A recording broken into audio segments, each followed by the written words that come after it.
Hey, welcome. I'm Sarah, professional software engineer and a one-woman show behind Annie Graham's Productions. Tonight I'm going to be playing the demo of a game called The Good People, which also has a Gaelic title I'm not going to try to pronounce. Yeah, so this game has been in the making for a while. I've been following its creator for um a long time. So I kind of thought this game was out already. It's not. It's not. The demo is out though, and it was recently revamped. They're gearing up for their first like major release. Um so they revamped the demo. Um Tonight I'm going to be playing the itch version, but it's also out on Steam. The demo is free, but the full game will not be. It will be commercial release. So if you're interested in it, go check it out. I'll put links, hopefully, somewhere in the description. And let's just get started.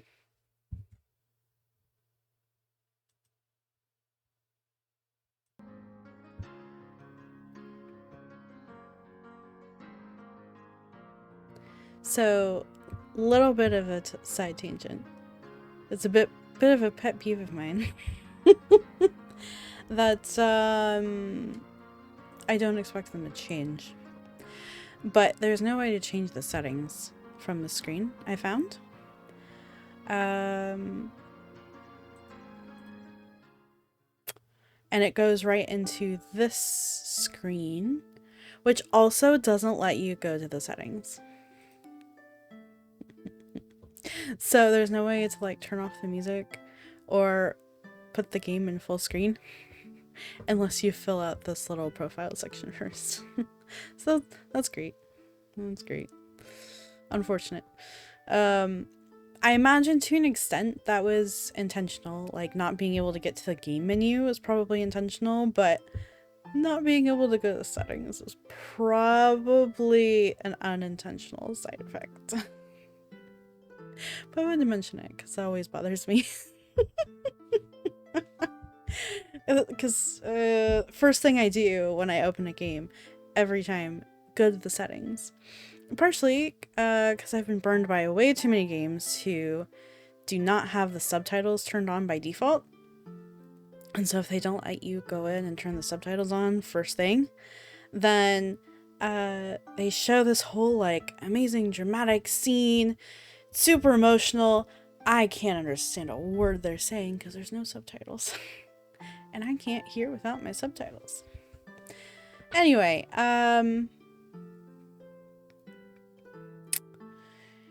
do you accept the name to be true? If I hover over this, it says, if yes, the name will be left to fate. I imagine that's just a default. We'll default to something. I'm okay with that, I think. So this name area is scratched out.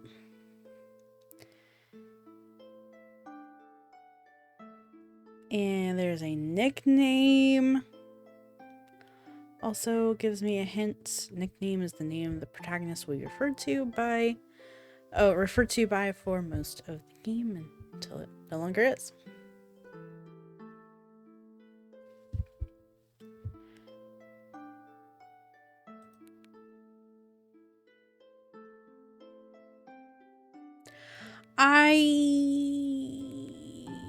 I think I'm gonna change just to have something that's easier to say.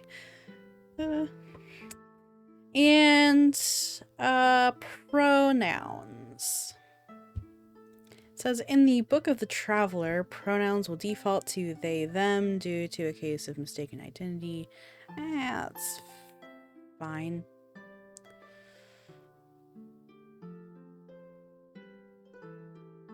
So kind of standard options. What's in advanced ones? You can do your own things. Lots of things with pronouns. That's pretty impressive. Robin's an interesting character. They're like a trickster, shapeshifter type character, so they will go by pretty much any pronouns at any time, which is interesting. And then I was reading on some of the comments from people who accidentally like fed their pronouns to Robin.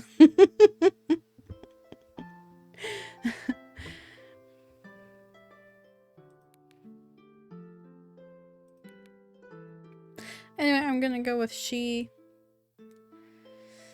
And I imagine this will be a, like, change your appearance eventually. I do think this is, it's a really clever screen. A really clever custom screen. I like it a lot. But I just see some people, like, not realize the save button is down here. Or, like, not realize you could press this guy to go back. But you can't actually click this guy. It says you can't do it without saving. Yeah, that. So, like, you're stuck on this screen until you press save. But yeah, okay. I think we're good. We'll save. Okay.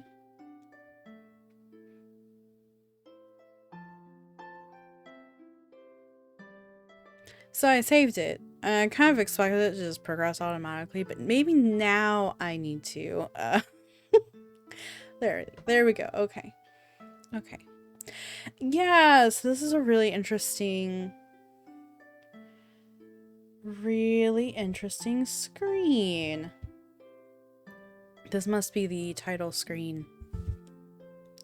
Once you actually have a profile.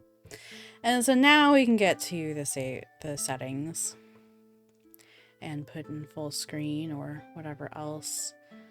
Now see, I think they could have these little icons on the other screen, that click to continue screen.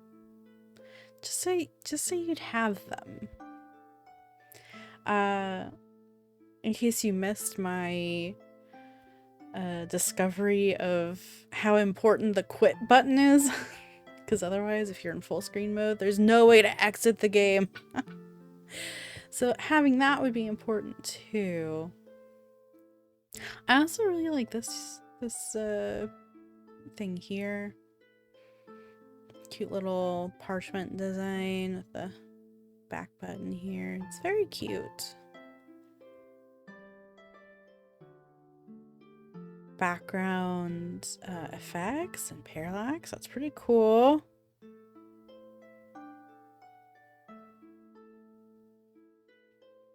Oh, nice. The ability to change like text colors and stuff. That's pretty cool.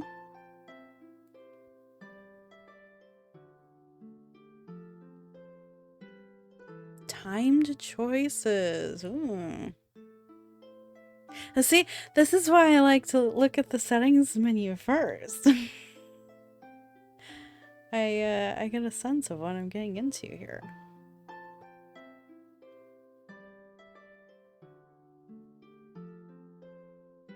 Okay, okay.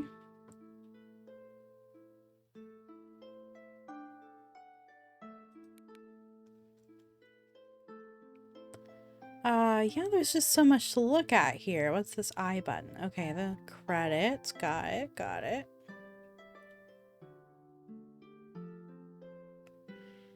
Very cool. There's voice acting. I don't know how much of it is voice acted. I don't know if it's like full voice acting or what. There's actually a lot. It was on Kickstarter.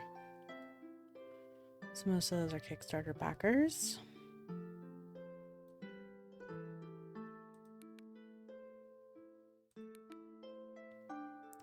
World maps coming soon. Got it, got it.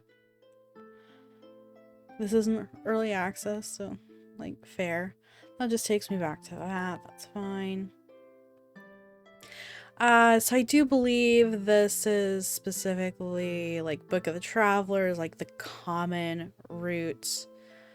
And then each of these books, based on the names, probably represents one of the characters.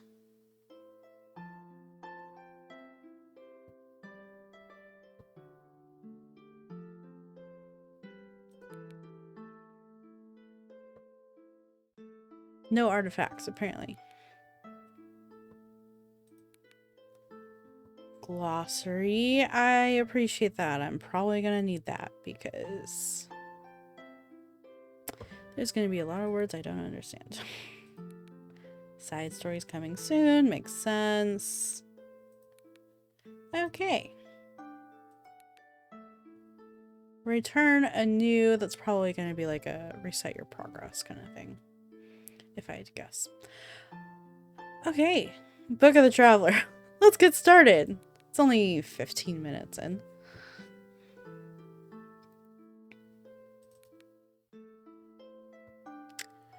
Okay, so I could click this button to go back. Another super cute custom screen.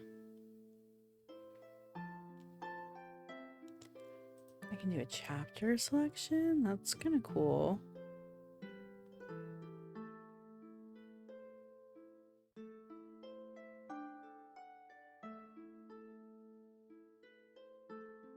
That's also very interesting. That it's like Gaelic maybe? Until you hover over it. And I am so sorry if it's like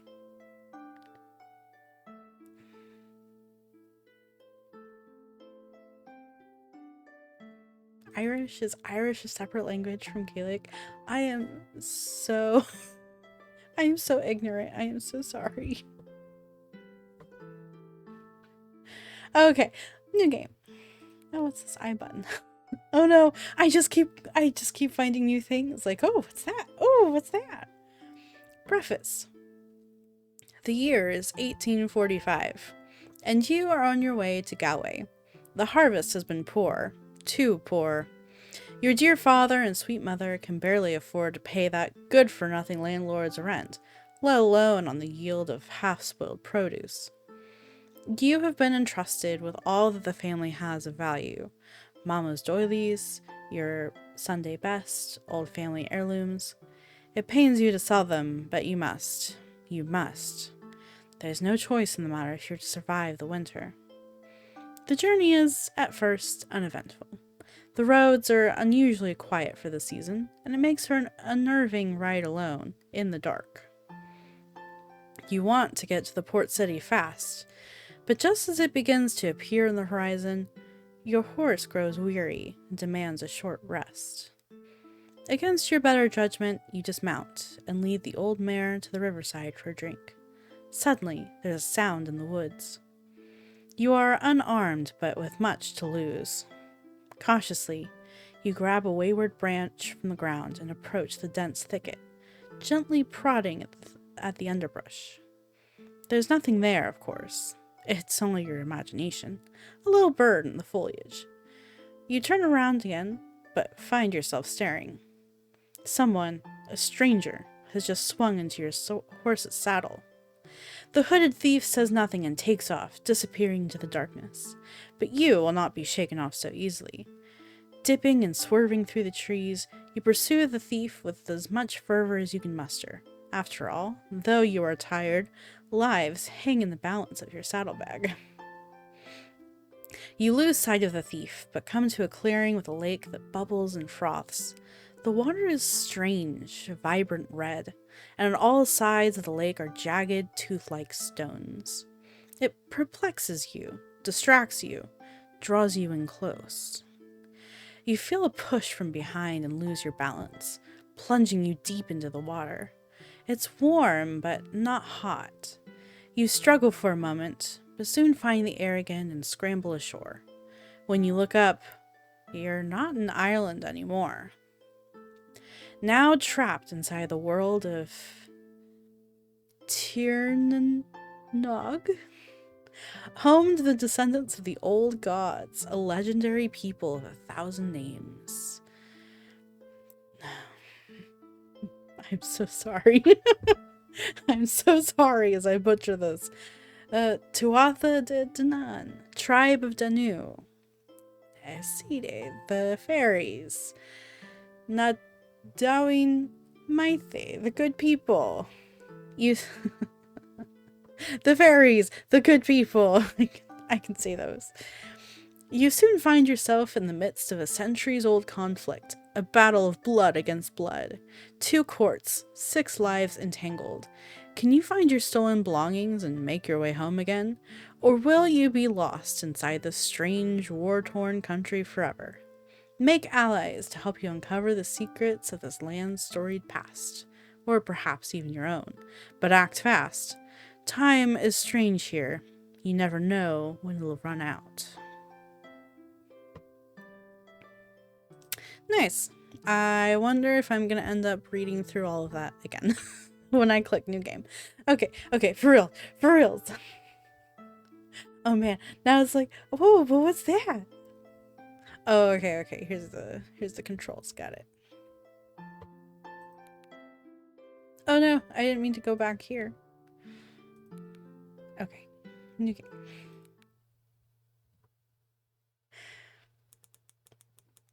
The following chronicle seeks to recount the events preceding the Arianak's interference with the affairs of the legendary Tuatha de Danann, more contemporarily known as the Daoine Maithe. Oh, Daoine Maithe. That is not what I expected. Oh. Daoine Maithe. Daoine Maithe. Like that. Daoine Maithe. Okay. The good people is another name for these guys, but used solely by humans, for they know not the difference.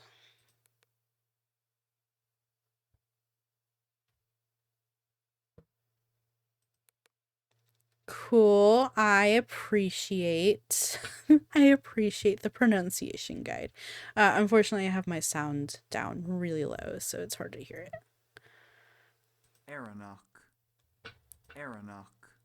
Aranuk. Okay. An Irish person. The term is gender neutral. Aranuk. Okay.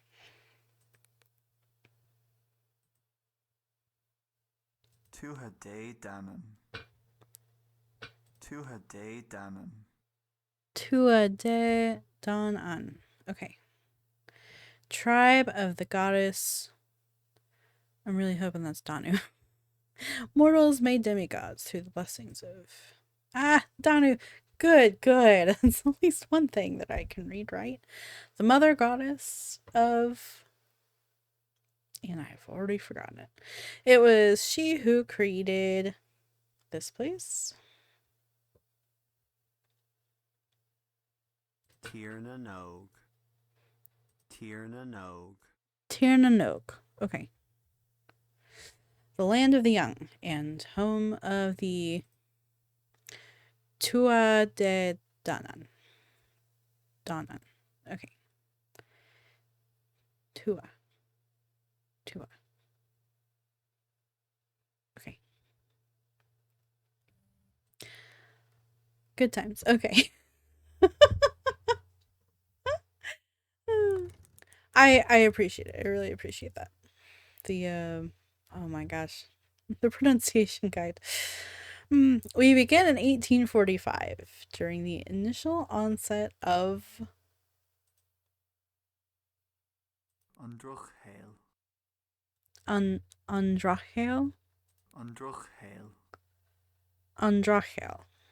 the bad life. Okay, or Angortamór.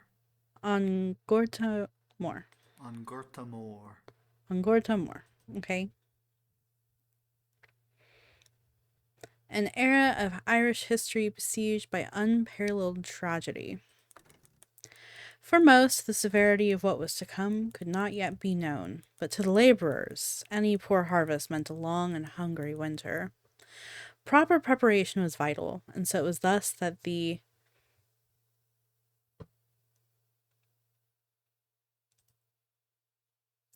Aranuk. Aranuk. Aranok. Aranok. Aranuk. Okay.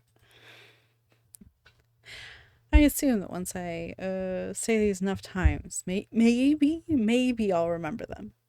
Irinic set out to the port city of Galway one fateful mid-September morning, readying to pawn off an assortment of family heirlooms and other disposable valuables. It was the only way to ensure survival. This journey, however, would be far longer and far stranger than anyone would have otherwise anticipated. Book of the Traveler, Chapter 1. The Irishman in Tirna Nog.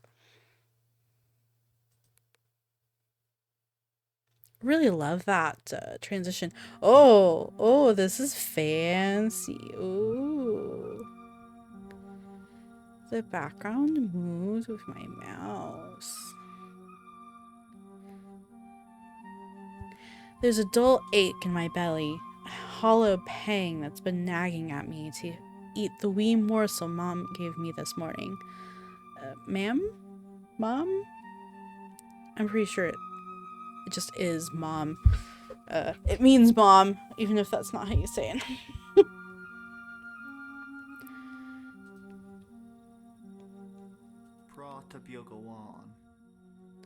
Prata biag awan.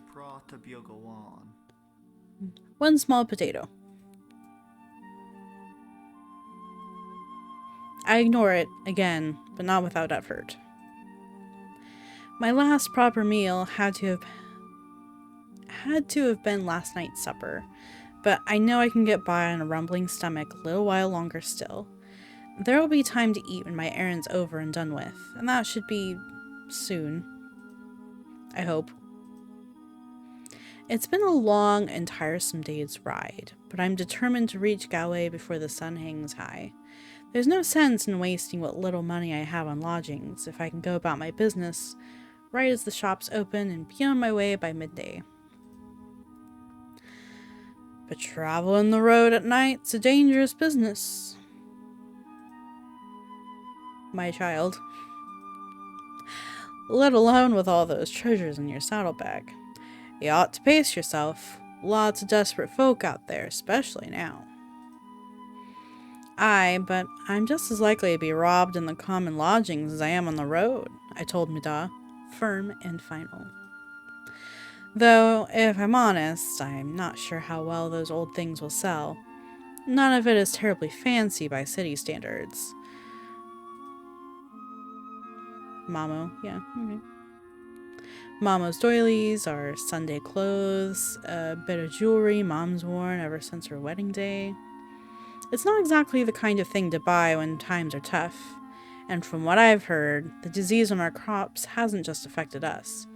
It's all over, this is.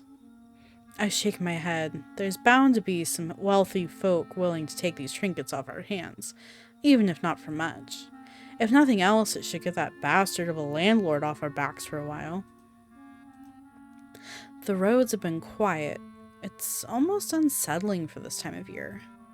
Of course, it's no surprise that I haven't seen other travelers these past couple of hours, but even earlier today, only a few folks crossed my path.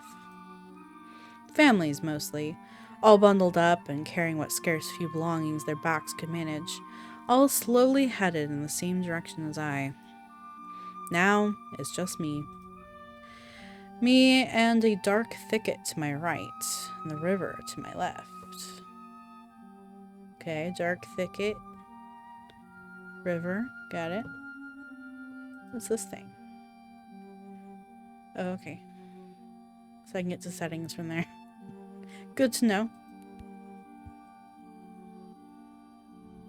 Oh, pressing escape, which normally brings up the game menu, opens that thing instead. That's good to know. I gulp and eye the woods from time to time. A wall of trees line the roadside, swallowing up any light to be found on this moonless night. It makes me nervous, so I keep to the left as much as I can, and spur my horse to quicken her pace. Huff. Whoa, steady now. Darby, my family's workhorse, slows to a restless halt in the middle of the road. I sigh, continuing to prod her, but she refuses to move 1 inch further. I ought to sell you off, you stubborn old...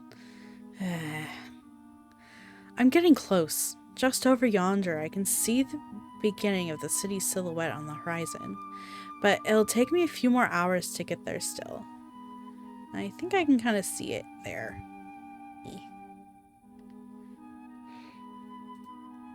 Alright. I suppose we can rest for a short while. A very short while, you hear? Yay! Affirmative and horse. I appreciate that. I dismount and lead Darby off the road and down to the riverside for a drink. As she wades into the water, I linger back on the shore and stretch my aching limbs, not willing to get my feet wet to keep hold of the reins. Feet. My shoulders tense as I spin around to look down both ends of the road, searching for the source of the whistle I just heard. Oh, that was a whistle. Is someone out there? No one answers me, nor do I see anyone in the darkness. I clench my jaw, peering back over my shoulder at Darby. She seems entirely undisturbed, yet too far for me to grab in a hurry. Well, not that she would go anywhere in a hurry either. I sigh and rub the bridge of my nose. Her ears are better than mine. Might have been nothing. Crunch, crunch. I lift my hand from my face and glare right across from me into the trees. I didn't see anything move, but I heard something. I'm certain of it. I guess that was one of those time choices. I chose investigate, I think. I quickly searched the ground for something to defend myself with, but only managed to eye a flimsy-looking branch in the grass. With a grimace, I grab it and make my way across the road. It's no weapon, but maybe enough to scare off a wild animal. As for a person, well, I'll be less lucky if it's a person. But old Darby is a willful beast and not terribly bright. I've got no choice but to confront the thing, whatever or whomever it is. The thicket is as dense as it is dark, and even more intimidating up close. Carefully, I hold the branch out in front of me and prod at the underbrush, pulling the foliage back to stare into the trees for any sign. Chirp, chirp. I jump back and nearly trip as a little bird flies out from the woods and rushes past my face, close enough to feel the brush of its wings. My shoulders slump and I breathe out a sigh of relief. Only an animal after all, I think, chuckling to myself as I turn around. Oh no! My jaw hangs slack as I finally spot the hooded person on the other side of the road, who somehow crept past me and now stands, ready to hoist himself right onto the back of my dim-witted mare. Hey, what are you doing? Get away from there! The stranger refuses to regard me, even as I charge towards them. Unfortunately, I'm too slow. By the time I reach the thieving bastard, they've already swung into Darby's saddle.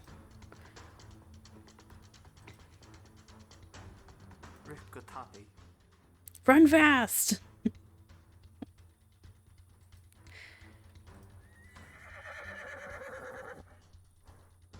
The stranger swats Darby's rear and spooks the mare into a frenzied gallop out of the river and into, of all things, the woods. I'm baffled. I don't know if the thief intended to go off-road or if poor, panicked Darby forced the thief's hand, but I don't have time to question it. Stealing my resolve, I run to the woods and chase after the thief on foot. My chances of catching up are slim, but I have to try. I have to. The journey back is far too long to be sensible without a ride.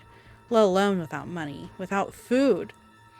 Even if I pressed on and made it home regardless, what would I say to my family when I arrive? I've lost our money, our valuables, even our horse. We'd be jaw clenched. I run as fast as my legs will take me, bolting through the trees, barely able to see more than 10 feet ahead of me, and with only a path of snapped branches to guide my way. Luckily for me, the thief seems to be riding straight through the woods. Had they instead decided to veer in another direction, I'm sure I'd lose them for good. It is odd, though. I can't imagine why the thief would choose to push further in.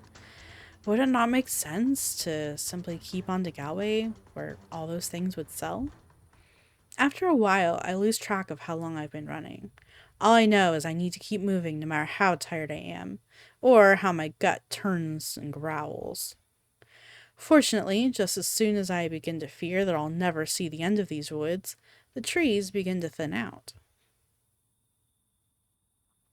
into a glade. I pause for a moment to catch my breath, but the strangeness of this place does not escape me. At first glance, I think that I must have gotten turned around and returned to the riverside, but the longer I look, I can see that this body of water is not a river at all. It's a small lake surrounded on all sides by tall, jagged stones. I move closer on impulse and feel heat from the water, riding up on pillars of steam. The surface also bubbles like a simmering stew, and if my eyes aren't deceiving me, the water looks red. What the devil? What's all this? But of course, I am talking to the air. No one else is here. Just looking around. Looking around. Also, interesting that when your mouse is not in the text box, it kind of fades into the background a little bit, so you can see a little bit more detail. Could also be distracting, but no one else is here. Shite. My heart pounds as I spin around and search the ground for Darby's tracks. I can't afford to get distracted like this. The longer I linger here, the further that thief gets. Thankfully, it doesn't take me long to find a fresh pair of muddy prints. They came out of the trees near the same spot I did, then halt abruptly, slowing to circle into a different direction. With haste, I go to follow this new trail, expecting it to wind back to the woods. But it doesn't. I stare down, beyond perplexed, as Darby's hooves stop short by the lake's edge. For a moment, I consider the possibility that the thief purposely waded into the lake to throw me off. But the longer I look into the water, I realize it's too deep. There's no gradual decline, it's a steep drop, dark, murky, and without end. If the thief did steer Darby into the water, they would have... Deep breath. Splash.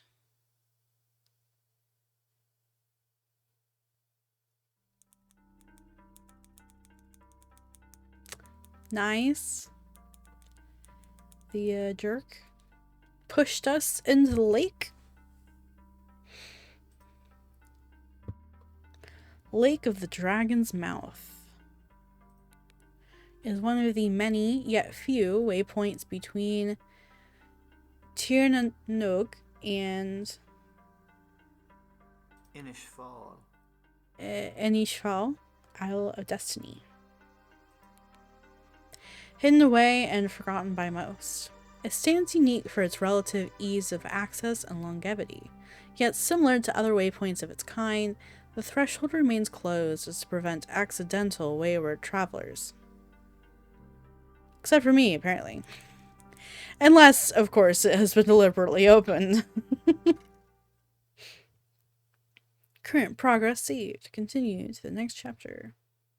Oh yeah, I did read about that somewhere in the comments that there's only autosave. You can't, like, there's no save and load screens, which is a choice. I'm not gonna say whether it's a good or bad choice. There are plenty of games where autosaving makes sense. Specifically autosaving. You know, and you really want those choices to matter. Then it makes a little more sense to, you know, autosave and not allow saving. There is also a chapter selection though, so it's like a, you know, you could go back and replay each chapter individually. You just can't, you can't save in the middle of a chapter. All right, chapter 2, The Green Knight.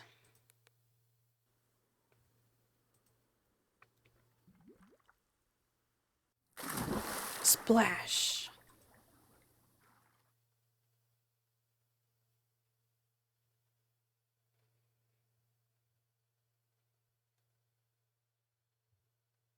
After flailing in the water for God knows how long, I finally find the surface again and drag myself onto the lake shore. It takes several ragged breaths before my vision clears. Did that cheeky bastard try to drown me? I look around to see if I can work out which direction the thief went, but nothing looks familiar. No, it's more than that. This isn't the same lake I fell into, nor even the same grove. The ruddy water is now bright and clear and adorned with lily pads. The familiar oak and ash trees are gone, replaced with mossy, gnarled willows and yews. The roots run so deep that they cascade into the lake, and everywhere I step is bursting with wildflowers. The forest is so overgrown that the treetops almost block out the sunlight that suddenly sprung up over the horizon. But despite the abundant shade, I'm perfectly warm. There's a slight breeze, but it's as soft as a kiss, spring-like, and awfully unusual for September. What is this? Glancing back at the lake, the water is still without a trace of my unexpected. Oh, the water is still without a trace of my unexpected swim. Christ almighty, am I dead? I pinch my arm and wince. I can still feel, but what if that's just my mind playing tricks on me? Maybe I hit my head in the lake and I feel a wave of panic wash over me as I think of my family, waiting anxiously at home. They never wanted me to come here. They told me it was too dangerous. What have I gotten myself into? Robbed and drowned by the roadside. Duh. Mom, I'm so sorry. The sound of an approaching horse snaps me out of my thoughts. My heart skips beat for half a moment, daring to think it might be Darby, but then... Who's out there? In the name of the Queen, I order you to show yourself. Hey, voice acting. I scowl a bit. What's a damn Sassenach? No, I know that one. Doing out this way. I hear it in Jamie's voice.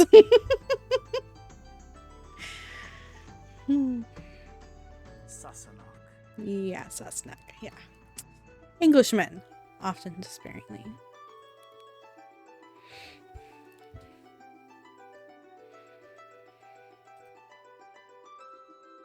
This must be hell. I'm gonna trust you on that. Caifigur Ifrenesha. Yeah, that. This must be hell. Moving as silently as possible, I shield myself behind a thick yew and watch for glimpses of the stranger or their horse. I love the little animated leaves. Oh my gosh.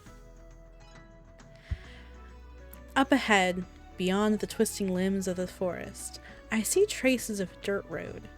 Darting between the trees, I advance closer, angling for a better vantage point. As I reach the tree line, I pause. The stranger or strangers? Or the stranger has. Get it. The strangers come into view, like I'd hoped, and now I can start making out some details. A pink sash peeks out from the foliage, which appears to be draped across some kind of cloth armor. I squint. Is that a spear? What's the military doing roaming around with spears? They're quite short for a soldier, too. This is just getting odd. I slump against a tree. My wet clothes feel heavy and my back is beginning to ache with tension. I can tell this stranger isn't my thief, and they don't look much like British military either. Maybe they can help me sort some things? They probably at least know where we are. Oh man, sitting here feeling sorry for myself won't help. They may even be able to point me home. Or to the pearly gates, I suppose. Though, truth be told, I'm beginning to doubt that possibility. I can't quite put my finger on it, but I don't feel dead. Brushing my hair out of my face and straightening my clothes as best I'm able, I march out from the trees and over to them. When they see me, they come to a halt. Hopefully that's a good sign. However, as I begin to get a better look at their face, I'm momentarily taken aback. The person before me is unlike anyone I've ever seen. For one, their ears slope to unnatural points. They're nestled under a top of greenish-brown hair. My eyes linger on the scar etched across their slightly protruding chin. I stand up straighter, but quickly look away, careful not to reveal too much surprise on my face. No wonder things have been so strange. I'm not dead, but they're not human. You'd easily mistake it from far away, but face to face, there's no question. It's one of the Aishi. So this part is just the she. Ace, she. People of the mountains, more commonly known as the fairies.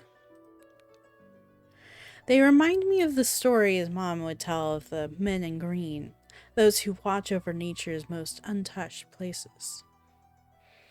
Despite my best attempt to present myself respectfully, though, the fairy looks furious with me. Yeah, I guess I don't have to read this part. Without giving me time to respond, they seize me by the arm and drag me over to their horse. Wait! Please, wait, I didn't mean any offense. They don't even hear me out over their own voice, which hasn't stopped berating me with questions all too fast for me to answer. Where have you been? Do you have any clue how worried I was? What have you been eating? What are you doing here? Why are you all wet? Why do you look like you're starving? After binding my wrists with some rope they had, they easily lift me onto the horse.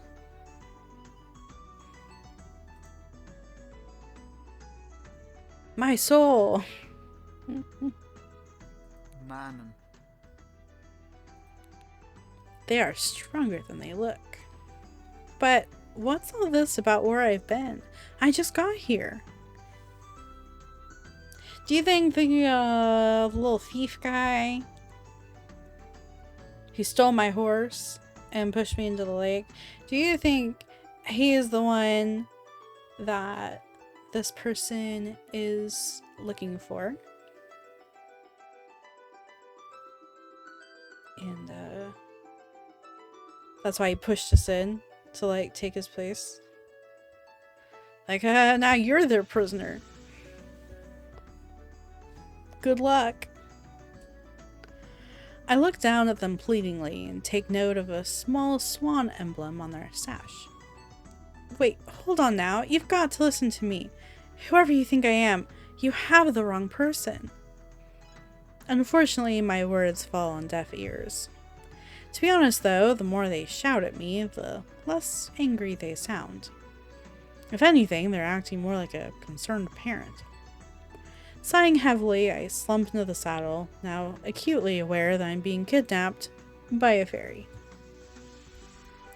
At least I get a break from walking now. Aww. Come home safely, my treasure. Ahashka. Stick to the road and don't go astray. There's more than robbers out there to be mindful of. Mom, I'm not a child. You don't have to go on about those tales. Of course, dear. Just remember, don't give anyone your name. Mind your manners. And don't eat anything you're offered.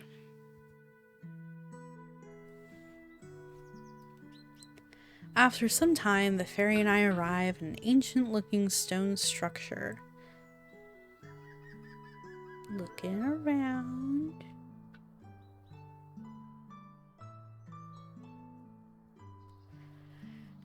The whole, like, background following the cursor thing is pretty cool, but I think if I were gonna play this game for real, I'd turn it off.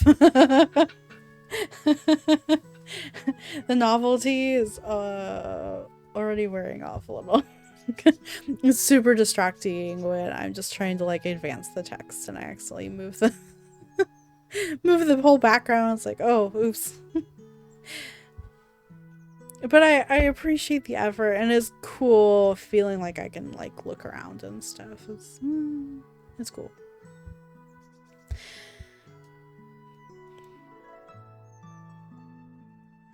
I think I reread that. After some time, the fairy and I arrive at an ancient-looking stone structure. The area is still and quiet. We're obviously the only ones here, save the wildlife, I suppose. Foliage blossoms all around us, filling the air with a sweet scent of wildflowers. The fairy silently helps me off the horse. They stopped yelling a while ago, so we were forced to travel in sullen silence. As they lead their mare to the stables, I awkwardly fiddle at the rope around my wrists, but it's no use. It's too damn tight to wriggle out of. I take in my surroundings and spot a flourishing fruit and vegetable garden off to the side. Huge strawberries rise out of the garden bed and spill over onto the path. My mouth waters at the sight. Entranced by bulbous, ruby red berries, I almost don't register my captor returning to my side. Bees should be ready soon, too. Oh. I totally forgot that there's voice acting here.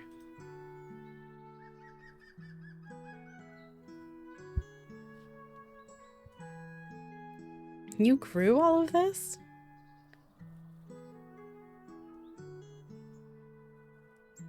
I say that. Is there actually?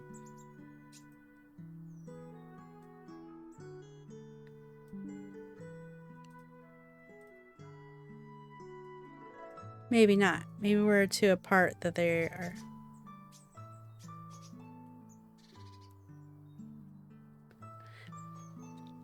Okay. I don't think they're actually talking. I'll read then. Bees should be ready soon too. You grew all of this? Of course. Who else would? They give me a puzzled look. I just meant you aren't having any trouble with the land? I look at the garden. The pea pods are plump and near ripe, and a hint of wilderness is present in the chaotic tangle of stems, leaves, and produce.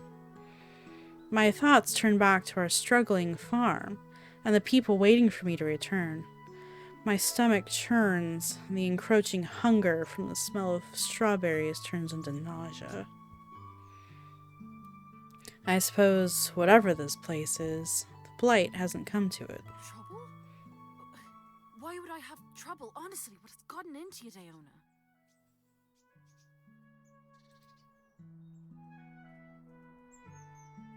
Daoine. Daoine. Daoine. Not you, that's for certain. Strangely, the name means human. Is that strange? What's gotten into you, human? I falter. Oh, sorry. Diana, no, I falter, remembering my mother's warning. At the time, I brushed it off, but now I might need to think twice. Not them. Who else would you be? Wait, answer that when I have some parchment. Without giving me time to respond, they lead me into the structure. So I guess some of the lines are voiced, but others aren't voiced.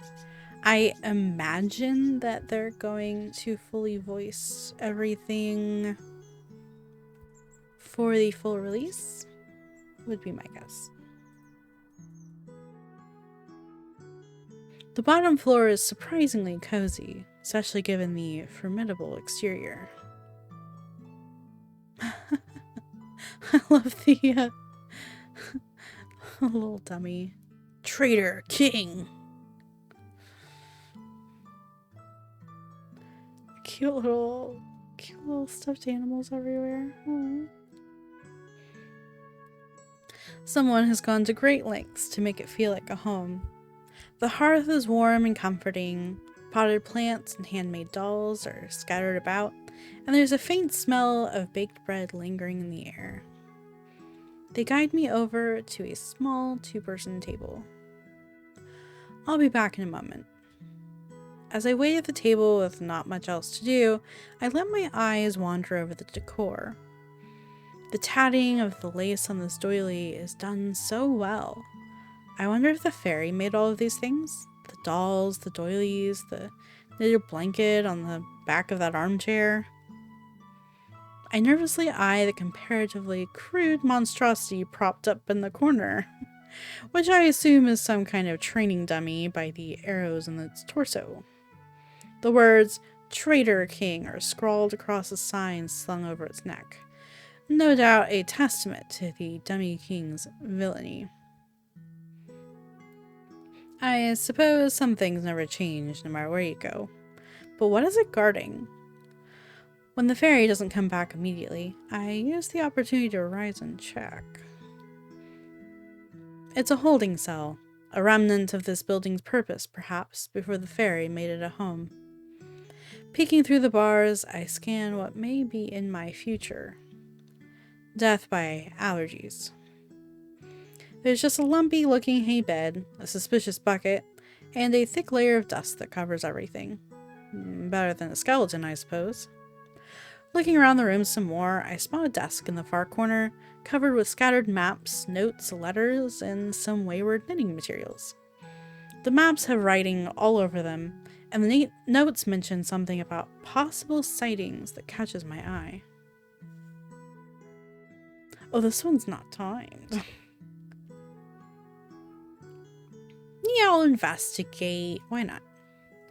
I move some other papers aside and look closer at one of the maps. Strangely, it looks a bit like Ireland at first, but the longer I stare, the less that makes sense. Ooh. Move mouse to the edges to navigate. I can zoom in and zoom out.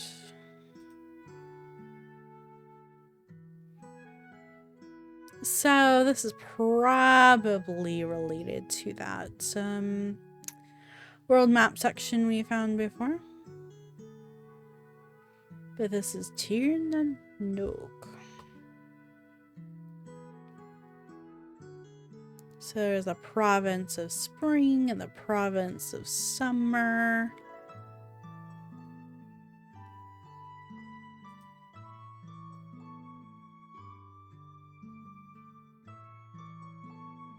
The continent, or island, is divided into 4 distinct regions. Falius, the province of spring, it stands in eternal mourning. Phineas, the province of summer, it stands in eternal day. Murias, the province of autumn. It stands in eternal evening. And Gorius, the province of winter. It stands in eternal night. Each name is then followed by a subheading, respectively the province of spring, summer, autumn, and winter. I wonder what that means. Amid the various landmarks and city-like dwellings are symbols I've never seen before. The strange intersecting lines might be some kind of language, but I can't say for sure. As I keep looking, I notice some notes and scribbles just sitting across the map in certain places. There's a little building in Falius that looks a bit like this place, labeled Outpost. Is that what it is, an outpost? Finally, I take a look at the top of the map. There I see the presumed name for the strange land. Tir Nanog, Land of the Young? I've only heard that name in stories. Could it be true? Have I followed in the footsteps of Oisin? Oisin. A legendary poet of Ireland and son of this guy, famous for his own journey into Tir Nanog. Fionn McCool. A mythological warrior and druid, and the main character of the Fianna or Fenian cycle of Irish mythology. He once ate a really smart fish. I'm sorry, that feels like a really, really random factoid. I decided to distract myself from this revolution by moving on to one of the letters that's already unfolded. There's a broken wax seal on the paper's edge depicting a swan like the fairy's pin. To the Honorable Shay Fairglass. Shay Fairglass. The given name means courteous, the surname means green grass.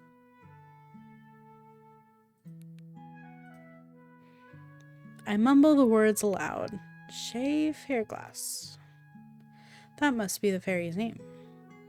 The word honorable also clarifies some things. Seems I was right about them being a soldier, just not for any armory I know. Suddenly, I hear the sound of something being dropped on the table behind me. Caught red-handed. Lord, they're Lightfoot. I try to turn around as casually as possible, as though I wasn't just prying through their personal affairs. Shay keeps looking between me and the desk, and I brace myself for a new round of lecturing. Instead, they begin talking rapidly. Look, I know you don't believe me, but I really do think I'm onto something. I'm close. I can feel it. Look. They run over to the map and begin pointing to areas and talking about things I don't understand. So the princess was being held in Mound Fortress, Doontalon. which is in Moirai, right? Province of Autumn, yeah. Right. And which princess is this again? She immediately looks at me like I have two heads. What do you mean, witch princess? The one I've been looking for the last 150 years. The missing heir to King Henri's throne.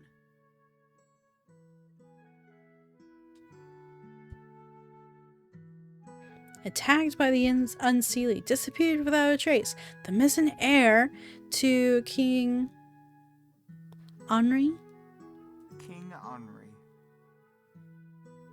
The last king of Tir Nanog. Ringing any bells? I feel the blood drain from my face. 150 years? Just how old are they? Long living aside, though, that's an awfully long time to look for someone. What if all this princess talk has something to do with that battered dummy in the corner? Not that I'm terribly inclined to ask. Anyways, it wasn't always Unseelie territory. Despite the attack, we held that spot of Moirai right till the end. It only went to the traitors after the treaty, so I might have been wrong about her getting stuck over there, given the timing. So now I've got a different thought. The princess was closest to her druid more than anyone in the world besides me, and that lot chose not to interfere in the war. So what if she's with them, hiding away in one of their sanctuary temple things? When we escaped, I told her to go somewhere the Unseelie can't go. Maybe she thought that meant somewhere not part of the war, or maybe she didn't choose at all. She could be as much as prisoner there for all anyone knows. Since the druids refused to stand with us when we needed it most, it wouldn't surprise me to learn that they have kept the true heir tucked away for a rainy day. Hope that's not the case, but I don't know. Some of that lot feel as two-faced as the traitors. No offense. When you get done in Tever, I'd like to ask you a few questions about your time training there.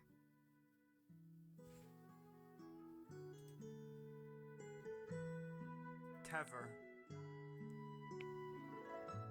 A large city in Phalius and the capital of the Seelie courts. Prior to the War of the Courts, it was the capital of all of Tir na nog.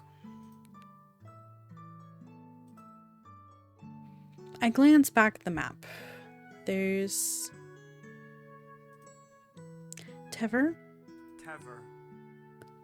Tever. Tever. Sorry, that does not look like Tever to me. There's a Tever in Phalius. I was right. I really am in Tir na nog. A freshly war-torn Tir na nog. If I'm keeping up with everything Shay's just said. I waver on unsteady legs for a moment. Shay stares at me suspiciously and clears the throat before continuing. Of course, I wouldn't ask you to tell me any secrets. And I know you have to tend to the townspeople too, so it'd only be during one of your usual visits. Assuming the queen lets you, after all this, I mean. I know she doesn't like me poking around about it. I'm sorry about earlier. I've just been worried sick, you know? But I shouldn't have been so rough with you. Thank you. Does this mean you'll untie this rope? Not a chance. Now come on over to the table. Well, at least we seem to be on better terms now. Maybe I can get them to listen to me. I finally see what they dropped on the table when they came in. They brought me a plate of bread with bread and honey with a glass of milk. Go on, you eat while I interrogate you. I don't quite like the sound of that. What kind of interrogation is this? I stare at the food. My mouth salivates pleadingly. My stomach may be all for it, but every other part of me is warning me not to. If I ever intend on getting home, that is. Yep, your mom warned you. Don't accept any food from the fairies. Don't give them your name. I swallow down the hunger. I'm not hungry. Thank you. Guramahagat. My gut groans in protest. Traitor. It's getting a sign, too. You sure about that? Aye, positive. Shay stares at me, frustration plain on their face, but they don't press the issue and sit opposite me. They take out a scroll and begin scrawling quickly, mumbling to themselves. Finally, they look up at me. So, what were you doing by the loch? Their quill pauses as they wait for my answer.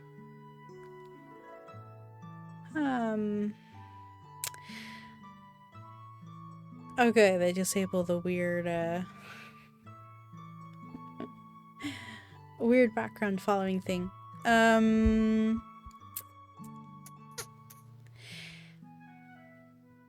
Thank goodness this one's not timed.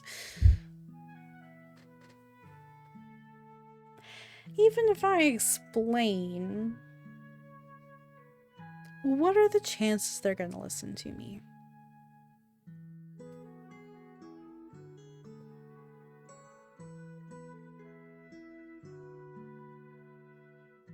but there's also no point in lying.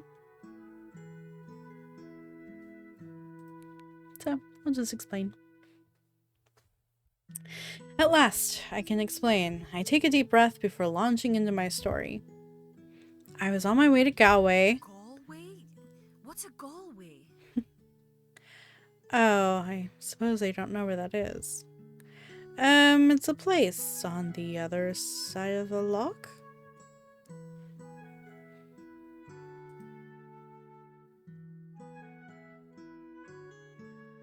Inishfall. Right. You went to Inishfall? Ireland. I didn't go there. I'm from there, like I keep trying to tell you. Well, of course you are originally, but you know you're not allowed to open the waypoint without permission. Daoine, that's dangerous stuff to mess with. There has to be some way I can convince you. I was just minding my business when a thief stole my horse and pushed me into the lake. When I stumbled out again, it spat me up here instead of there. I'm not, Diana, it's just a mistake. Shay hesitates as they decide if they believe me. They go and pull a small bronze hand mirror out of their desk before handing it to me. It's just me staring back. I half expected a different face to be looking into the mirror. Still looks like you to me. How is this possible? Who is Daoine? Maybe I should be asking who I am at this rate. You look like Daoine, and I sure didn't see a horse thief on my way to the loch. Besides, how is someone like that supposed to open up a waypoint? That sort of thing's far beyond the skill of a single person. You realize how absurd this story sounds, right? Likely more than you do. Honestly, I don't know what to make of you now. You disappear for months without a word, working up everyone from me to the court about where you toddled off to. You know some folks thought you were killed, right? Or worse, defected. Bet if I hadn't been coming down from my rounds, you wouldn't even thought to come by the outpost and let me know that you weren't dead. Now you're spinning all these tall tales. Please, I'm not. Help me find the thief and I'll show you. Shay frowns and instead of answering me, grabs my forearm. This again? You have a bruise from where I grabbed you earlier. I can't see what they're doing, but they begin rubbing the blossoming bruise and humming softly. Can you please give me my arm back? Reddening, they drop my arm and rush off to their desk. I look down and the bruise is gone. How do they do that? Glancing at Shay, I see they're busying themselves at their desk. I take a longing glance over at the food and see a piece of bread missing. Wait a second. Where did it go? Am I finally losing it? While I try to figure that out, I hear Shay nailing one of the notes they just wrote on the exterior door of the outpost. This prompts me to turn back to Shay, who then leans out a window to make a strange call. I gasp as a strange being with dragonfly-like wings flutters in and takes the note. I'll meet you at the palace. They whisper the promise to the creature and give it an affectionate head scratch. Then it bounds back out of the window. They pause in front of me awkwardly. You know that if you just tell me what you've been trying to do, I'd help you. You're basically family, Daoine. But if you don't tell me anything, then I can't. Then help me catch the person who started this mess. We've got to talk to the queen first. Are you sure you won't eat? Again, I appreciate it, but no. With a final sigh, they gather their things and lead me out the door. I guess it's time to meet the Queen of the Fairies. Oh Lord, what have I gotten myself into? Current progress saved. Continue the next chapter? Sure. Chapter 3, The Master of Secrets.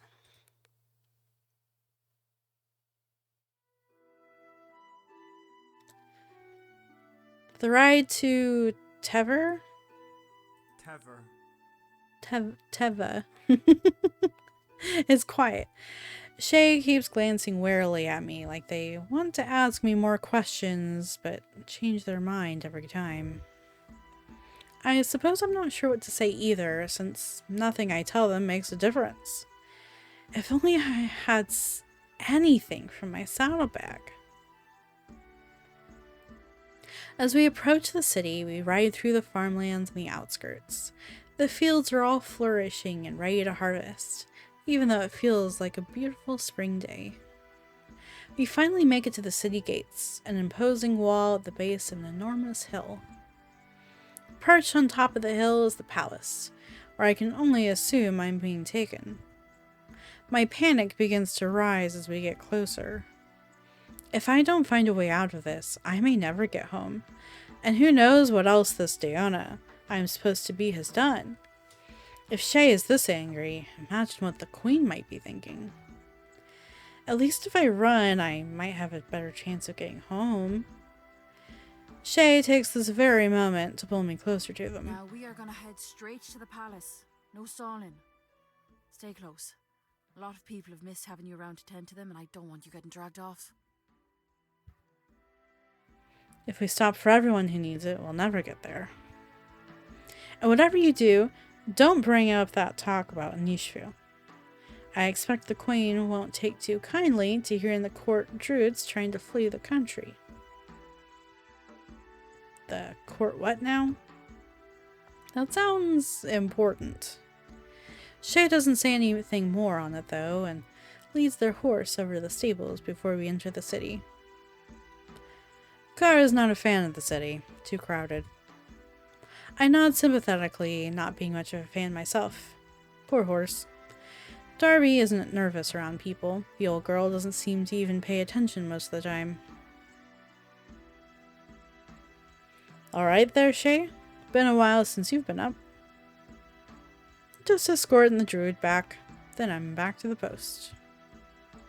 It takes all my willpower not to snort at the idea of being escorted like this. Inside the walls, the city is bustling with activity.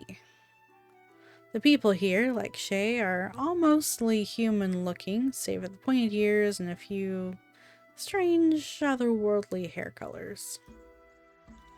A giant canal runs along the main thoroughfare, and the stores and homes are all inside gorgeous marble buildings. The blooming flowers that litter every corner and crevice fill the air with their pleasant aromas. My soul, yeah, okay. Manon. I don't know what I expected, but it was nothing like this. I craned my head as we walked to see as much as possible. Down the alleyways, I get glimpses of shabby row houses and dimly lit stores. Shay and I walk side by side, and they have a fur grip on my bindings. At first, I'm annoyed by the short leash, until an elderly woman suddenly grabs my arm, her bony grip locked around it. Daoine, dear, I was so worried when I heard. I thought to myself, now who's going to make Kieran's medicine? I feel a bit bewildered getting picked out from the crowd. Seems Shay isn't the only one who thinks I am Daoine. As I prepare to respond, Shay quickly cuts me off. Not just now, Miss De Peor. I promised to get Daoine back to you, but first we gotta see the queen. Of course. You come around too sometime, Shay. She leaves without a fuss, and it isn't until she's out of our sight that we continue on. I feel my stomach churn as we walk. While no one else approaches Shay and I feel an abundance of eyes on me. Just how well known is Daoine? Are they some kind of doctor? I don't like this. How am I going to get out of here if the whole damn city knows my face? We come up to a busy crossroads filled with all sorts of food and bauble vendors. Amid the carts passing by, the large crowds, and the many alleyways, this could be the perfect moment for my escape.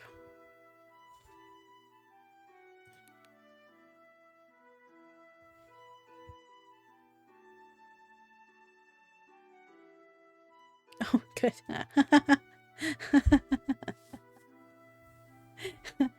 I like that I can redo the choices. I only get one chance. I've got to make it count. We continue down the main thoroughfare, where I peek into shop windows and open doors to see the assortment of foods, trinkets, and fabrics offered. One weaver in particular is showing off what looks like silk that shifts from silver to a rich purple color in the light. A small crowd of admirers clap and gasp on cue. A bauble vendor is calling out to pedestrians to lure them over to her shop.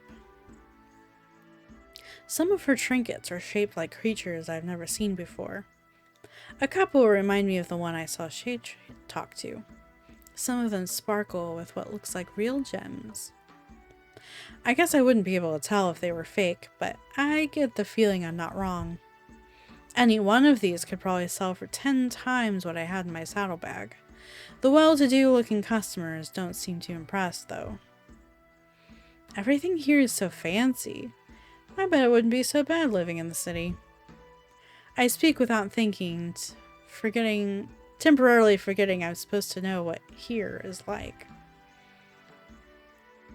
Shay gives me a confused look that I am quickly growing familiar with. The look that says Daoine wouldn't think the same. I guess if you don't look too hard, you know how it is. They stop mid-sentence as though remembering my story. Maybe they're finally starting to believe me. But whatever they're thinking, they quickly shake the thought out of their head. Anyway, you know how it is. Put the nice stuff up front so no one sees what's happening in the back. Of course, you know this lot don't care much anyway. Could be worse, I guess. Most people are doing alright now that the queen lets you come down here and help. People like that. I wonder what Daoine does for the city. If the queen is letting her important druid come down to help, it must be pretty necessary. Even so, fairy problems are the least of my concerns. Right now, I'm just trying to deal with my human problems. Speaking of which, we're approaching a busy intersection soon. This might be the chance I need. We step into the street just in time for a carriage to come barreling towards us.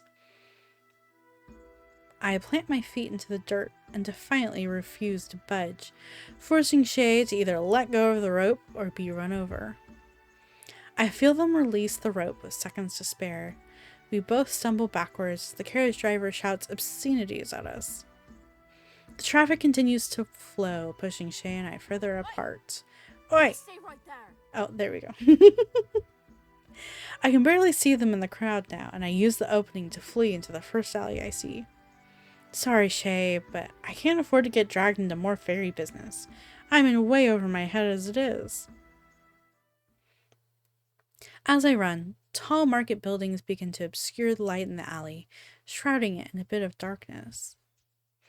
Hidden in the shadows, I eventually stop and lean against the cool stone walls and fiddle with the rope bindings. It's no use, the knot is secure and the rope is tight against my wrists. I skulk further down the alley in search of anything sharp. The alley gives way to another area of town, where shabby storefronts have beggars and street food carts instead of the comparatively posh vendors I just left. I really don't need to be walking around like this. While doing my best to keep myself inconspicuous, I search the ground for anything of use. A shattered bottle by the doorway of a boisterous bar catches my eye. I dart over and snatch up my prize. Shielding myself from the bar window, I try to saw at the rope with the glass shard. But it's difficult. Even when I manage to twist the glass at an effective angle, my fingers will slip or my wrist will cramp up. Damn, Shay sure knows how to tie a knot. I heave a sigh and drop my head back against the wall, giving my poor hands a rest. Just as I do, I spot a small fluttering light overhead. Which I guess is this weird thing, maybe? I squint my eyes as the light draws closer and hovers by my still bound wrists. I peer down at it and gasp softly. It's not a light at all, but a strange glowing moth. Don't suppose you can do anything about this. As though in answer, the moth quickly flies away. Of course, fat load of help you are. Without much other choice in the matter, I get back at it. But thankfully, after a painful few minutes of struggle, I finally finish cutting the rope. As I'm soothing my aching wrists, the glowing moth returns. A little too late, aren't ya? I'm talking to magical fairy moths now. Well, well. Imagine that. The Sealy Court druid, missing for weeks, found loitering near a bar that serves known criminals. What will people say? Brandishing the glass shard, I turn to face the speaker. A tall, slender man stands behind me, his face half obscured by shadow. The moth flutters near him, even though he pays it no attention.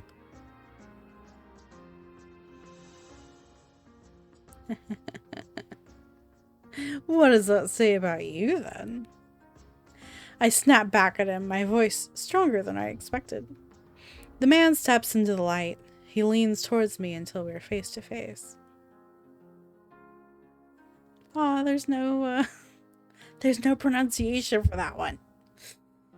He is the prettiest person I have ever seen. He is very pretty. Not gonna lie. His golden eyes hone in on me, and he gives me a vulpine smile. Why, it says I'm doing my job, of course. And what job is that? My voice is beginning to waver under his cold gaze. Finding you. Now come, let your dear friend Keegan take you back where you belong.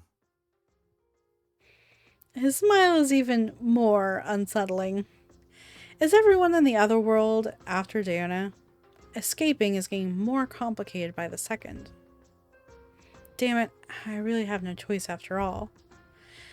I dejectedly walk alongside him as we venture through the Very alleys. convenient that I ran into you here.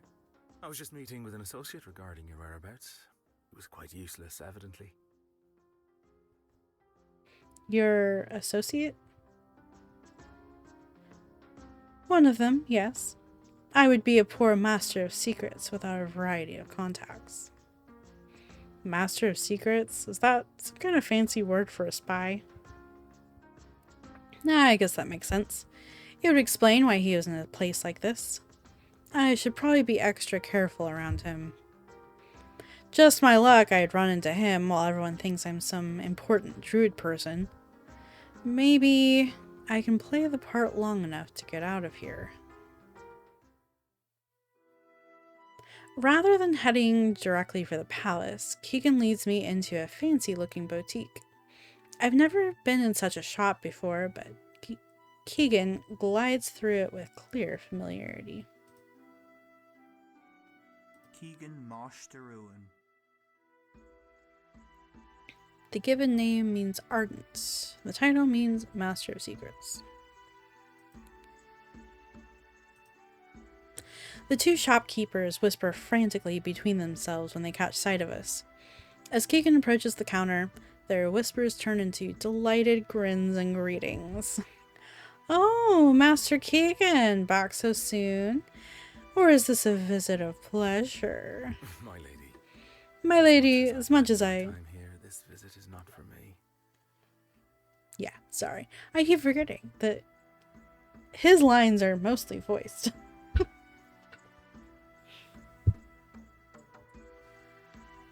Keegan attentively takes her hand and briefly kisses her knuckles. The young woman flushes pink before shooting me a look of contempt.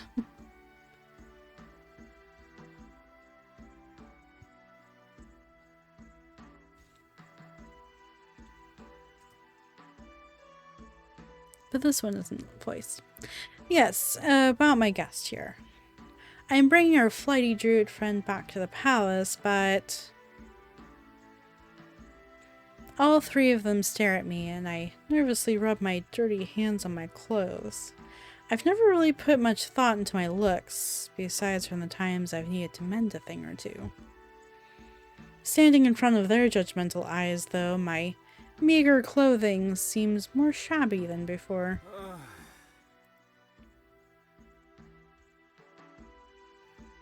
I simply cannot present the druid in this state. The queen would be devastated.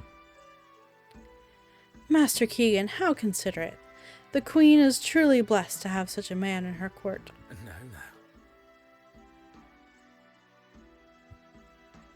I can't tell if Keegan is being sincere or not, but the couple behind the counter don't seem to care either way. They rush to bring me an assortment of outfits, all while fawning over him. Suppose he's pretty popular. The couple never speak to me directly. Instead, they talk to Keegan about me. I do notice that they seem to keep shooting nervous glances at the glowing moth that curiously bobs near him at all times. They don't seem to like your moth very much. I'm not sure what possesses me to speak up. Likely the fact that the shopkeepers keep ignoring me. The lady shopkeeper shoots me an ugly look before returning to her fabrics. If Keegan sees it, he says nothing.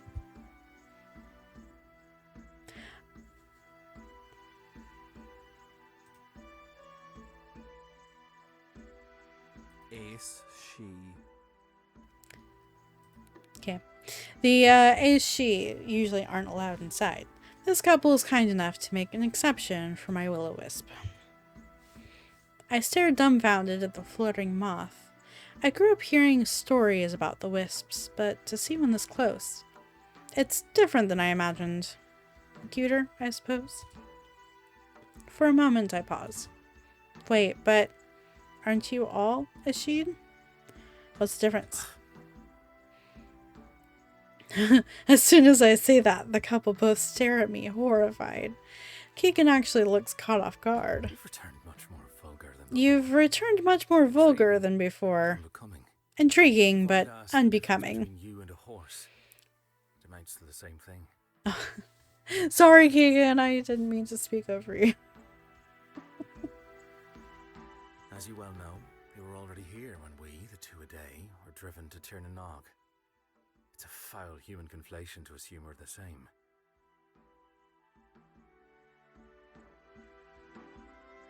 Huh, so they're not fairies then. Or at least a different sort. Enough so that conflation would cause offense. My first time in a fancy shop and I insult the owners. I'm not sure if Keegan cares about what I say, but I get the feeling the wisp means more to him than he lets on. Else he wouldn't keep it so close. What do you think, Master Keegan? The mauve caftan or the emerald gown? Keegan seriously considers each option before grabbing them both and walking over to me. He holds out the outfits for me to consider. Let's let the wearer choose, shall we? The fabrics are high-quality silks. I'll never earn enough in my lifetime to pay for these. I have to find a way out of this before I end up deeper in trouble. Never fear, my friend. Moirai.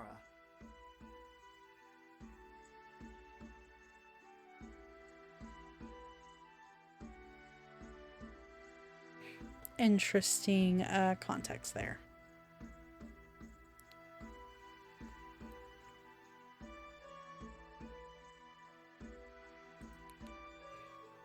This is simply a business expense. Of course I will foot the bill. That's exactly what I'm worried about. The words come out before I can stop myself. You seem to have also gained some sass on your unexpected vacation. You simply must tell me what you got up to. After we meet with the Queen, of course. For now, let's make you presentable. I flush at the reminder of my position and grab one of the outfits.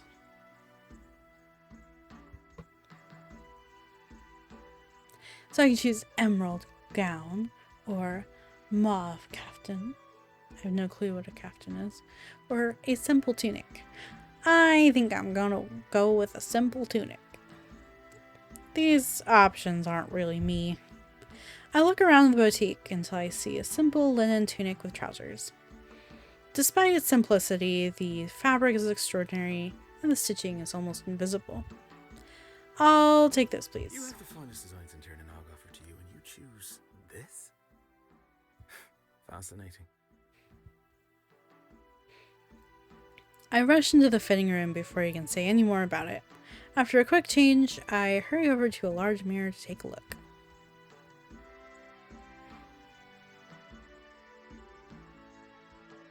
How do you feel? They are masters of their craft, no? Sorry, I'm like trying to wait and see. Is he gonna voice it? I agree, they are. The clothes fit me as though they had been made for me, and not hastily grabbed from a pile. I run my fingers along the fine stitching and feel how impossibly light the fabric is. I can see why Keegan frequents this shop so often. As we approach the counter, the tailors are both watching me in triumph. They may be snooty, but they obviously take a lot of pride in their work. I must say, you did not disappoint me. Once again, I'm in your debt. Oh, you flatter us, Master Keegan. Your patronage is thanks enough. Of course, we also enjoy your more casual visits.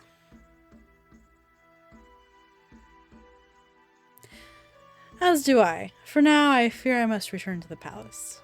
I'll send payment along with what I owe for my personal order. Keegan continues to discuss the details in between their saccharine compliments. By the time we leave, they have invited him for tea no less than 3 times. Meanwhile, I still can't stop thinking about what it means that I accepted these clothes. Keegan says I won't have to pay, but the fairies, whatever kind he fancies himself to be, don't just give away things for free. When we make it to the palace, for a moment I am struck by its opulence. Intricate canals and waterfalls decorate the grounds, and pink roses cover a significant portion of the land. We're greeted by a grandiose marble staircase and a large pink banner bearing the same swan and roses I saw back at Shay's outpost. The stone is carved into a mix of antiquity and long, sinuous lines that give the palace a beautifully unique appearance. Moss and roses grow along the ground and walls, and cover the elaborate fountains in green and pink, so that there's a trace of wilderness about the place. The palace feels old, too, but not in a bad way. More timeless than anything. If I wasn't terrified for my life, I'd love it. It's the most grand building I've ever seen. Keegan seems unfazed by the grandeur as he casually greets the guards and guides us through the gates, then over a bridge. Watch your step, Moirai. It's a long way down. I raise my eyebrow and glimpse over the side of the bridge. When I do, I have to force myself not to make any sudden movements. I'd expected to see a lake or something down below us, but all those waterfalls are just flowing into some great big pit. I can't even see the bottom of it. Instinctively, I walk closer to Keegan until we've put some bit of distance between us and the pit. As we enter the palace itself, servants and nobles line the halls we pass through, whispering behind their hands and staring at us. At me. The servants are watching with concern, their eyes flicking between me and my escort Keegan. The nobles, on the other hand, oh my, I think we're in for a show today. Didn't they run off to join the Unseelie? Vaguely seem like they're anticipating my demise. I squint as I note the word Unseelie. I've heard it before, I think. She mentioned something about it, didn't they? Despite the columned halls being open to the air, it feels claustrophobic as I realize I'm the center of attention. This is like some kind of nightmare. As we make the long journey down the hall, I can't help but think whatever the Queen has in store can't be worse than this. Quite impolite, aren't they? Gawking so openly. You'd think they'd have better things to do. Is he trying to make me feel better? I give him an anxious smile in return. Keegan blocks me from the crowd as he leans over to hold the door to the throne room. His expression never changes, but his voice drops so that only I can hear him. Are you ready to go in?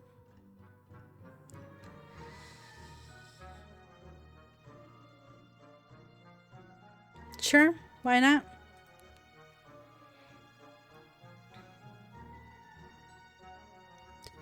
Just looking around. No use in putting it off anymore. Keegan nods and we enter the throne room. To my surprise, the Queen is nowhere to be seen. Instead, there are three very important looking men talking amongst themselves. All three of them turn to look at us as we walk in. Ah, Sether, Kether, and Tether. Why, of course. I should have known you'd be here awaiting Her Majesty. Sethor, Kethor, Tethor. The brothers are named after the last High Kings of Inishville. Good, I'm glad I got that right. The men share a cautious look before approaching us. Well, well, well, if it isn't Keegan. I'd wondered where our, Master of Secrets had slithered off to. The red-headed man chuckles at some joke only he understood. The other two men are praising me, both looking at me as though I were something foul. Wonderful. I get all gussied up and the fops still turn their noses up at me. Isn't Daoine supposed to be one of them? Or do all wealthy folk just have a second sense for spotting the poor? Here's hoping they aren't too close to the Queen. I see you're returning the fledgling druid. Her Majesty will be most grateful, I'm sure. Oh yes, she does love her pets, doesn't she? Kether's eyes remain on Keegan, and I wonder if he was included in that statement. I only do as she asks of me. I'm sure Her Majesty will feel the same about you. And what are you implying by that, Master of Secrets? Her Majesty must be reliant on us all to watch out for her best interests. After all, rulers these days are dropping like flies. No? The courtiers share a furtive glance, but Keegan gives no indication if he saw it. Kether's face rushes through several expressions before settling on indignation. However, we don't get a chance to hear his response. I imagine because the Queen arrives. Current progress saved. Continue to the next chapter.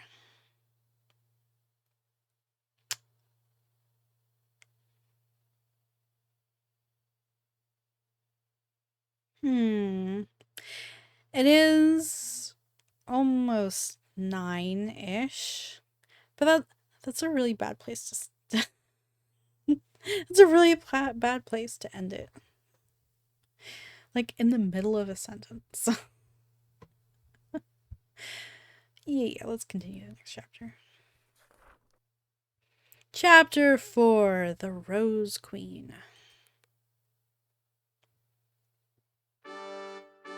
Before the sneering courtier can fumble in a final retort, a chorus of trumpets erupts through the throne room, ceasing all the chatter around us entirely. Well, I say maybe we should continue, but I can't read anymore. My mouth doesn't work. Okay. I spin around, following the collective gaze of the court until it settles on the back door, where an ostentatiously clad footman stands at attention. I don't think I said that right, but that's okay. Presenting her illustrious royal majesty, as regal as the swan, a flower among women, beautiful and benevolent, a paragon of grace and poise. Ahem. Before the Everdon dims, if you will.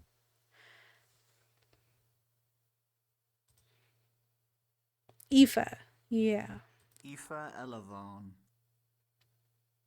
The given name means radiant. Surname means white swan. Aoife. Queen and sovereign of the Sealy court. The door practically bursts open from behind the footman, who scurries off to the side before he can be trampled by the ensuing procession. The scene is a spectacle to behold. Hordes of finely dressed folk all flutter around a lace-shrouded litter, and everyone else in its immediate path is either forced to disperse or join in the revelry. Some of the entourage play music, sing, or toss dried flowers out in front of it like rice at a wedding. Most, though, are crowding in and around the litter itself, all speaking to the woman inside, their voices converging in an incomprehensible cacophony. I unthinkingly make a step towards the scene, feeling almost compelled to get a better look. But no matter how I strain my neck, I can barely see past all the other people in the litter's wake. Suddenly, I feel a hand on my shoulder. I wouldn't do that if I were you. The Queen's entrance is stopped for none. She does have a knack for it, though, doesn't she? Right, yes. Kaken smiles at me and leads me out of the way of the litter, but I keep my eye firmly affixed to it even as it passes me by. I can't help myself. I've heard stories about the Queen of the Fairies ever since I was a wee thing. Even if she isn't quite a fairy in the strictest sense, she must be a marvel to have this kind of escort following her every step. Sadly, all I can make out is her faint silhouette. Ooh, did you see Her Majesty's gown? What a splendid design. I simply must... Oof, what? Ah, watch where you're going, you little oaf. I turn my head around, following the ruckus that just broke out. Squinting some, I watch as a variety of courtiers are seemingly pushed and shoved aside, all echoing a similar aghast sentiment. I can't see who's doing the pushing, though. They'd have to be awfully short to... Stand aside! I have urgent news for the Queen! Right, that explains it. I see our little friend is back. This should be amusing.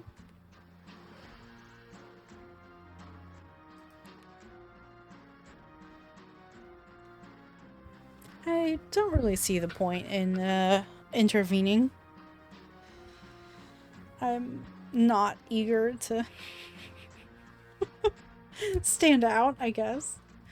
It's not really my problem. I chuckle a bit wryly at that, resigning myself to stand and watch the scene unfold.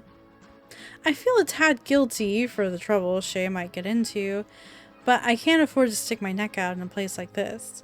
I'm in enough trouble as it is. I'm not about to throw myself between some stranger and the Queen of the Not-Quite Fairies. Shay marches through the crowd, dead set on carving a direct path through the court to the Queen.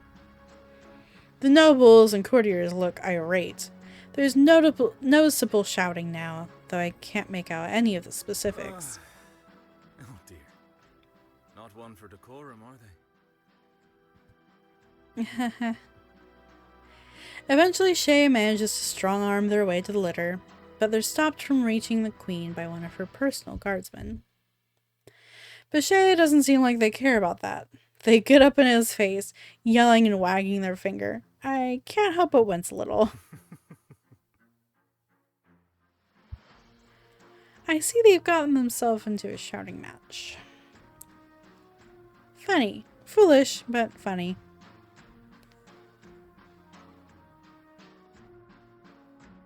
They are a bit reckless. It is a bit reckless. Upsetting all these important types and all. I turn and look up at Keegan, a little bit worried. Will they get in trouble for all this? Depends. On what? If the Queen is pleased to see you. With that, Keegan takes a sidelong glance back towards the litter. Apprehensively, I follow his lead and see that Shay is glowering right at us. Feeling a slight chill down my spine, I wave? Shay, seemingly confused for a short moment, waves back. And as we both wave for our own embarrassing reasons, I suddenly feel the eyes of the court shift from Shay onto me. Before I know it, the procession and all of its pageantry has come to an abrupt halt in the middle of the room. I fold my arms and frantically look between Keegan and Shay, unsure of what to say or do with all of this newfound attention on me. But neither one of them seem like they're going to do much of anything, given Shay is understandably a bit mad at me, and Keegan, well, he just seems like he'd rather watch me squirm. Christ, why did my double have to be the most conspicuous bleeding person in the whole of the other world? Hello there, Oh my god. I startle as an unseen voice cuts through the whispers of the court, and, like clockwork, all the attention is pried off of me and onto... There you are, you little rascal. Where in Danu's name have you been, darling?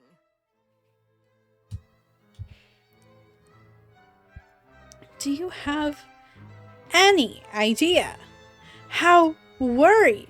No. How devastated I was. That was really clever with the font sizes.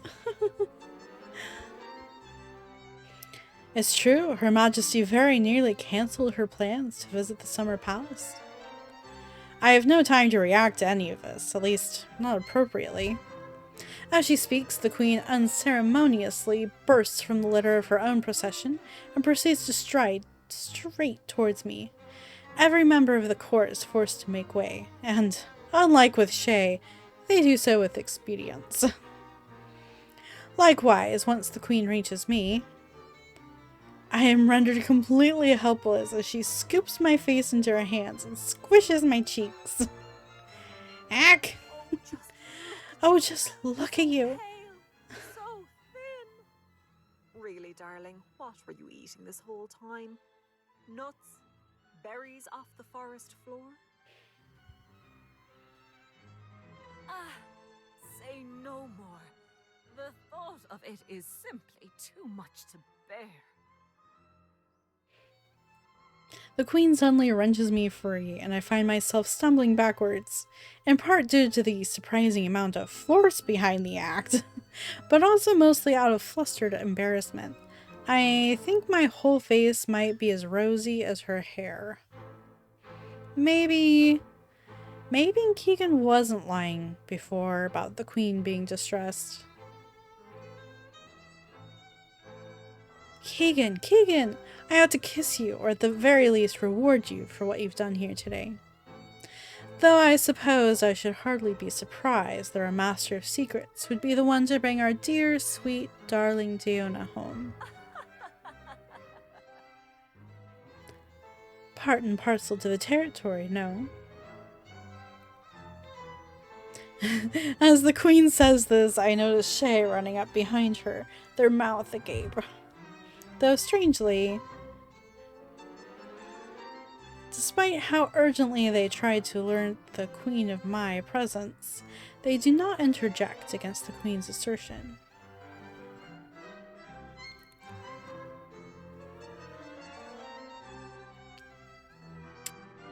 I gotta defend Shay. He did good. Too true, my Queen, though. Actually, it was Shay who found me. We ran into Keegan along the way. Oh, is that so? Yes, though they were in quite the state when I crossed their paths. I thought it best not to parade the court druid through the throne room in rags. Quite. Well. You have my gratitude for your services, Sweet Pea. I shall inform your superior to ensure that you are appropriately rewarded. You may return to your post. Oh, thank you, Your Majesty. But... Darling? Was there something else? Yes, Mum. Permission to escort the court druid back to their premises. And if I may be so bold... May, that's a first. I think under present circumstances, someone ought to stand guard. At least for now, while it's still unsafe. I feel a chill run down my spine. Stand guard? How will I hope to get home then? After all, the unseelie... No. What? No, that will not be necessary. Return to your post. Shay, for a brief moment, stares at the queen with an irritated bewilderment best reserved for, well, anyone else. But ultimately, Shay just nods stiffly to Keegan and the queen and begins to walk away. Oh, they look so sad. Thanks. See you around. Well, how very exciting. Your Majesty. Now, Your Majesty, if you wouldn't mind, I have some important matters to bring to your attention. Developments in your absence, shall we say. Yes, of course. But later. Poor Daoine looks exhausted. I simply must see them to their cottage first. Ah, naturally. By all means, then, shall we be off? We? Oh, really now, Keegan? I can't say I'm surprised you'd set your sights on this one, but am I not entitled to a little time alone with them too? For a brief moment, Keegan appears visibly surprised, but the expression's gone as quickly as it came. I can't say I quite catch your meaning.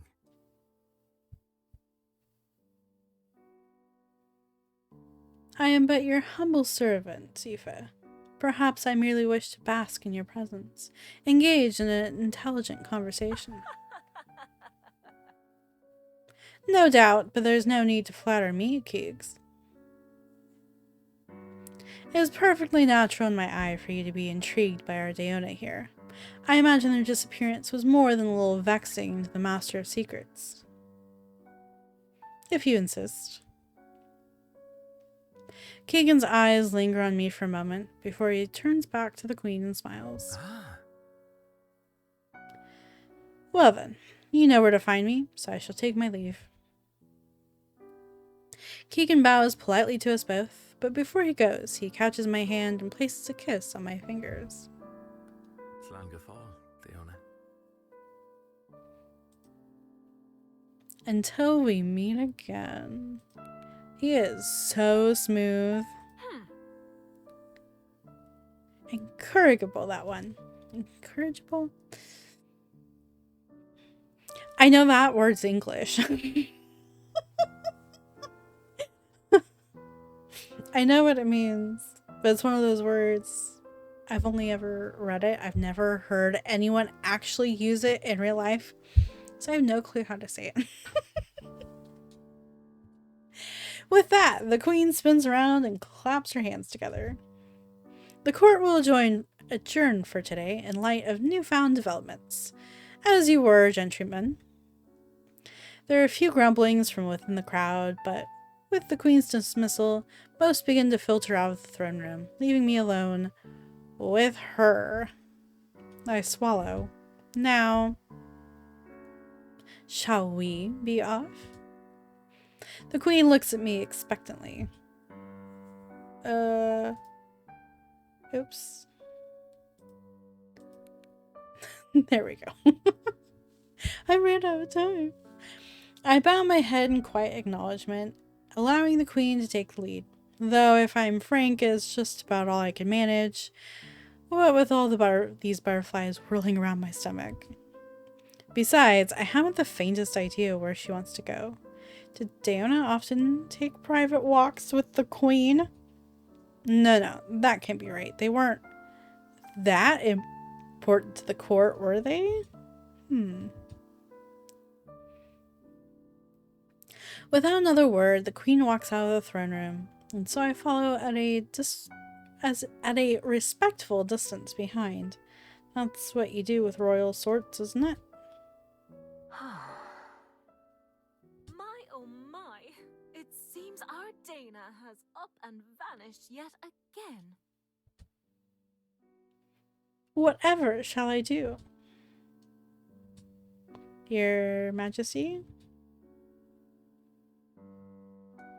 Abruptly, the queen stops in the middle of the hallway.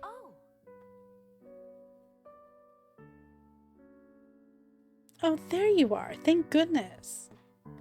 Do keep up, darling. If I wanted to talk to the air, I would hardly ask you to pitter along behind me as I do. Oh, of course. With a slight blush on my cheeks, I sheepishly quicken my pace until I'm standing beside her. Apologies, Your Majesty. The queen clicks her tongue. Gracious, enough of that. We are no longer in the public eye. Between us two, Aoife will do just fine. Alright, Aoife. Much better. With that, Aoife leads me out of the palace. Into the gardens. My soul. I can't help but gasp. I've never seen such immaculate gardens. The flowers, the waterfalls, the pond. It's like something out of a picture book. They are pretty, no? I can never quite get used to it either. Really? Didn't you grow up here? I bite my tongue. In hindsight, the question was a bit impertinent. Sometimes I forget how new you are. No, I didn't grow up here. I took my first walk through these gardens on the day of my coronation. I raise an eyebrow at her, a bit perplexed. I won't claim to be privy to the ways of royalty, let alone fairy royalty, but why wouldn't a princess be raised in the capital? Then... It is lovely out, though. Can you hear the birds chirping? Say, I understand if you're too tired, but would you care to walk with me a little while longer? There's no need to rush you to your abode. I pause for a moment, thinking it over. On one hand, the queen may very well just want to take a stroll with me, but on the other, I can't quite get a proper read on her. She's certainly opulent and a touch melodramatic, but there's something else there behind that aristocratic smile.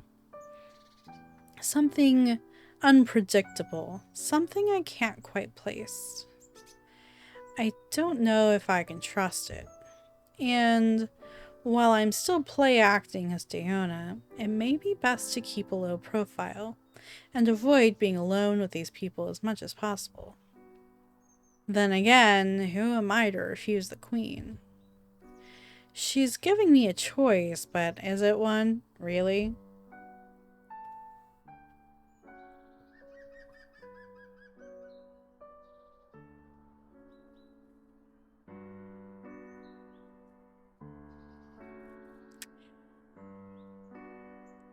Fair. I can't help but feel like of all the people most likely to figure out that I'm not the person they think I am, it's probably her. And I can't decide if that's a good thing or a bad thing.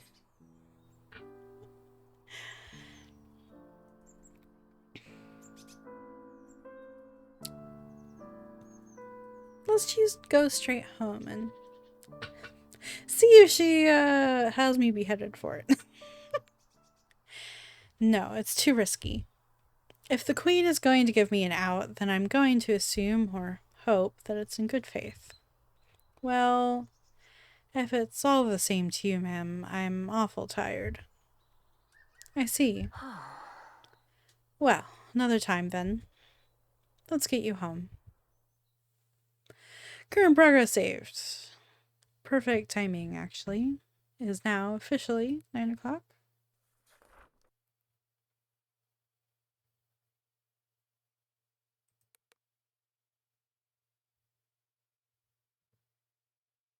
I think that's okay, because I didn't have any progress in the current chapter.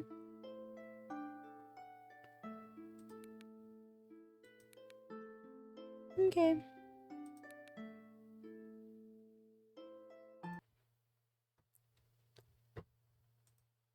Yeah. So that was the Good People demo. Obviously I did not get to the end of it, but that's okay.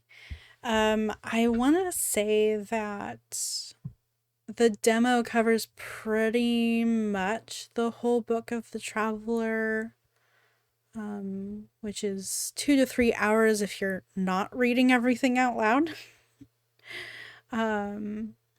Probably for me it'd be significantly longer because it takes a while to read all the text out loud. Yeah, I enjoyed it. I enjoyed the characters I got to meet. Obviously, I only met like half of them, 3 of the 6. I really like Keegan. of the characters we've met so far, he's the one I'd be leaning towards. I do always like the Master of Secrets times. They tend to be interesting, complex, you know, a little morally gray characters. Yeah. I really enjoyed that demo, or the portion of it that I played anyway. I think I would like to finish it at some point. Maybe live, maybe not. But if you're interested, the demo is free. It's on itch and Steam, so go play it. And if you have a game that you would like to see me play, let me know in the comments. And yeah, see you next time.